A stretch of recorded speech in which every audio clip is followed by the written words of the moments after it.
Hi friends, good morning and welcome back to our channel. So இன்றைக்கி என்ன வீடியோன்னு நீங்கள் பார்த்துட்டே இருக்கீங்க. அப்பப்போ அந்த கோடை காலத்துலேயும் இந்த ரோஸ் செடிகள் மற்றும் இல்லாமல் மற்ற செடிகளையும் பாதுகாத்து நான் வளர்க்குறதுக்குள்ளே நான் படுற பாடு பெரும்பாடுங்க. உண்மைதாங்க, இந்த கோடை காலத்துலேயும் இவ்வளோ அழகாக பூக்களை கொடுத்துட்ருக்கு. எனக்கு ரொம்பவே ஹாப்பி. என்னோடய செடிகளுக்கெல்லாம் ரொம்ப ரொம்ப தேங்க்ஸுங்க. நான் ஏன் தேங்க்ஸ் சொல்கிறேன் அப்படின்னா, நம்ம ஒரு விஷயத்த ப்ராப்பராக செய்யும்போது தான் அது நம்மளுக்கு ப்ராப்பரான அவுட்புட்டை நம்மளுக்கு கொடுக்குங்க. அப்படித்தாங்க என்னோடய செடிகளுக்கும் நான் வந்து என்னென்ன உரங்கள்லாம் தர்றேன் இயற்கையாக நேச்சுரலாக அது எல்லாமே நான் ஷேர் பண்ண போகிறேன்.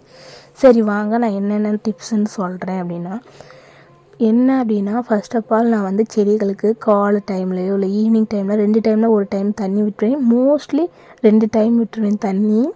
ஸோ செடிகளுக்கு ரொம்ப ரொம்ப இந்த கோடை காலத்தில் தண்ணி ரொம்ப முக்கியங்க. அதுக்கப்புறம் பார்த்திங்கன்னா இந்த கோடை காலத்தில் பூச்சி தாக்கம் ரொம்ப இருக்காது. ஏன் அப்படின்னா மழைக்காலமாக இருந்தால் செடிகள் பக்கத்தில் வந்து அன்வான்ட் செடிகள் வளர்ந்தால் அதிலேருந்து வந்து பூச்சி தாக்கம் அதிகம் ஏற்படும். ஸோ இப்போ பூச்சி தாக்கம் இல்லை.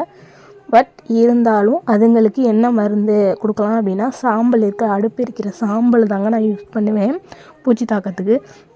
நெக்ஸ்ட்டு துளிர்விக்க நான் என்ன யூஸ் பண்ணுவேன் அப்படின்னா, சாம்பார் மீந்தி போன சாம்பார் இருக்கு இல்லையா, அந்த தண்ணி நல்லா தண்ணியில் மிக்ஸ் பண்ணிப்பேன். தண்ணி, எக்கு பாயில் பண்ண எக்கு ஓடை எடுத்துக்கோங்க, கையில் நல்லா நொறுக்கிட்டு வேர் பகுதியில் நல்லா போட்டுட்டு தண்ணியை கொடுங்க. ஏன்னா இதில் வந்து பொட்டாசியம் அதிகம் இருக்கும். ஸோ வேருக்கு ரொம்பவே நல்லதுங்க.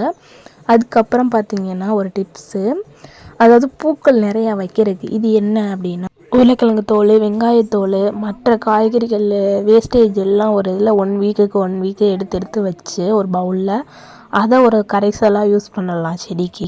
ஓகே ஃப்ரெண்ட்ஸ், நான் இப்படி தான் என்னோடய செடிகளை பாதுகாப்பேன். இது எனக்கு ரொம்பவே பிடிச்சிருக்கு. ஸோ உங்களுக்கு இந்த பூக்களை இந்த மாதிரி பராமரிக்கிறது பிடிச்சிருக்கு அப்படின்னா லைக் பண்ணுங்கள், ஷேர் பண்ணுங்கள். தென் மறக்காமல் நம்ம சேனலில் சப்ஸ்கிரைப் பண்ணி பெல் பட்டனை தட்டி விட்டுருங்க. பக்கத்தில் காலையும் கிளிக் பண்ணி